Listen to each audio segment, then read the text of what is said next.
cultural rites are being conducted at this hour at the Royal Palace in KwaNongoma. That's ahead of the interment of AmaZulu King Goodwill Zwelithini in the coming hours.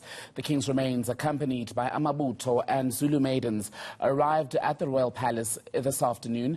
His Majesty passed away last Friday following diabetes and COVID-19 related complications.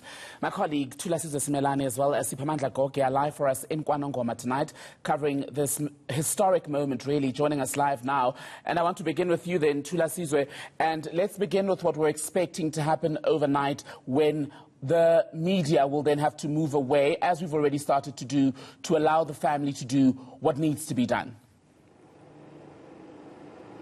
Tembegile, as you come to us, there's a bit of fog that seems to be engulfing the area around KwaNongoma Palace.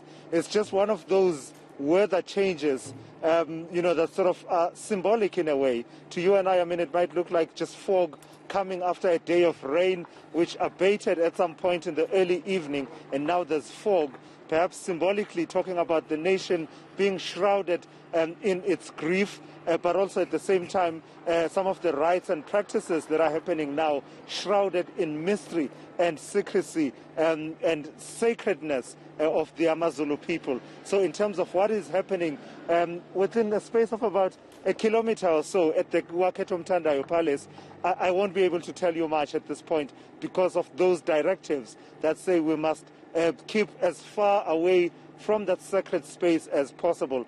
Siphamandla Goke joins me now at the end of what has been a historic day, Siphamandla. I was saying to Thembekile just now that we are at a point where we won't know what's happening in the inner sanctum of the Zulu royal family right now, but it is a process of much significance. Indeed, Thulasizwe, earlier on, just a few minutes ago, you were describing the weather here. I had an opportunity to hear from one gentleman earlier on when it started pouring, who was telling me that it was the same case in 1971 when the departed monarch was coronated. Thousands of people gathered. Well, this time around there are no thousands because of COVID-19 regulations.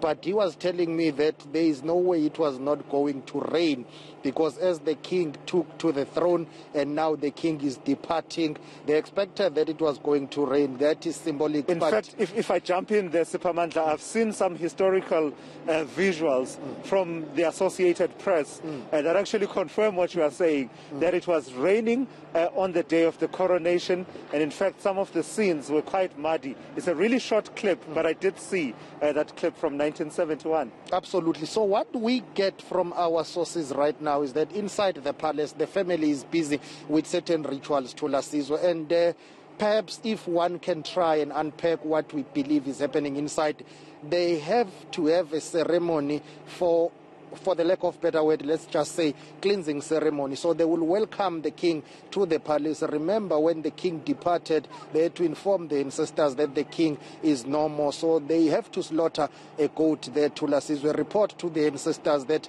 your son is back here. He will take the final journey to meet with other departed kings, his great-grandfathers and his father. So inside the family is busy with that. At some point, they will have to build a new rondavel or a new house for the king to send him off. So at 12 midnight, we expect that they will have left the KwaNongoma Royal Palace to go to where his remains will be interred. But outside KwaNongoma Royal Palace, what is happening right now is that, let's just call it a night vigil. We see people coming in here. We have just spotted a group of Amabutho from Jolvet in KwaZulu-Natal, in the south coast of KwaZulu-Natal. So Amabutho are coming here, and maidens as well. They say they will be camping here till tomorrow morning. Yeah, and in fact, just very quickly, Siphamandla, before I release you, you have this ability to, given your experience, to almost look at the way that some of these regiments, Amabutho and some of the maidens as they arrive, just from how they are dressed, you are able to tell which region of KwaZulu-Natal they are likely coming from. And how they sing, how they conduct themselves. It's unique styles, Thulasizwe. We have spotted Amabutho from Mbumbulu. We know the late king was very fond of ibutho laseMbumbulu eliqhamuka under Inkosi uMakhanya eMbumbulu. The way they dress, the way they sing, the way they dance, the way they conduct themselves, they've got unique styles for different regions, and you can spot which part of the province they come from. All right, Sipamandla Goke doing a stellar job of reporting for us throughout the week here in KwaZulu-Natal, Tembegile. As I speak to you, I mean, some of those amahubo, those chants that, you know, the various regiments, Amabutho, have been making, sort of are replaying in your head, and it's impossible to not have that happening. A few moments ago, I mean, the Amabutho that were arriving were chanting Uinkosi Yohlanga. And you know the significance of that chant, that they would do that chant whenever they would be saluting the late King, His Majesty King Goodwill Zwelithini, Zulu. But in the distant background, I could hear maidens also with their own amahubo. And so we are steeped and immersed in this rich history and tradition that spans centuries, Tembegile.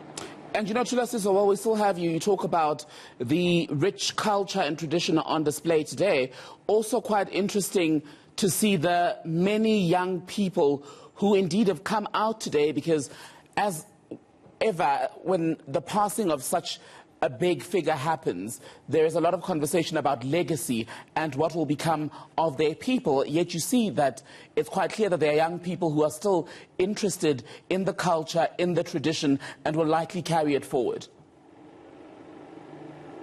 Yeah, no, there's a saying that, I mean, uZulu mningi, Tembegile, there are so many, as many AmaZulu people as the grains of sand, they like to say, scattered in various parts of this country, but as well as other countries, with lineages, lines of lineage that, you know, straddle regions within Southern Africa, but also people now, with the modernization and globalization, AmaZulu scattered even abroad in various parts of the country. People who, no matter how far they move from home, still identify with their culture and heritage. Many of the people who are here, in fact, a lot of the people we've spoken to, know themselves instinctively, even as they go on with their daily lives and business.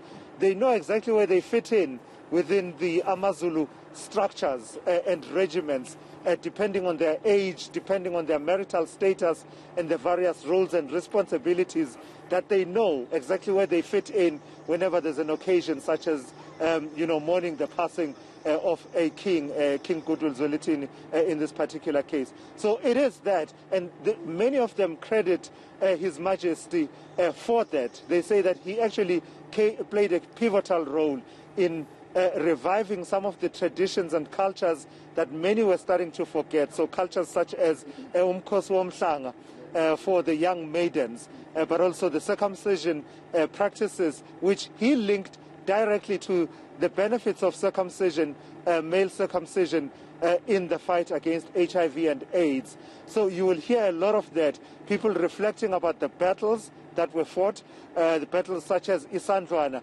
The remembrance of all of that all comes together as people reflect on the legacy of the longest-serving monarch, only the 8th king of the AmaZulu, in a history of a nation that spans about 200-odd years. He was on the throne for almost 50 years.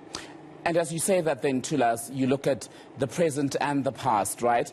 And the strides that King Zwelithini, King Goodwill Zwelithini, was able to make from when he took over in the early 70s to where we are now, 50 years on. And that then brings us to the point, or the importance of the family then, and the announcement that we're waiting sometime soon, hopefully, of the next king, and all the work they will have to do then to make sure that what's been gained is not lost. Someone said something really apt, Tembegile, and I want to make sure that I'm not misunderstood, so I'll speak very slowly. Someone said something very significant and said, unlike in the British system, in the, you know, with the English crown, where you know instinctively who is next in line. So when, upon the passing of a king in England, you will hear the saying, the king is dead, long live the king. Take that, throw it out altogether, because that's not how it works here.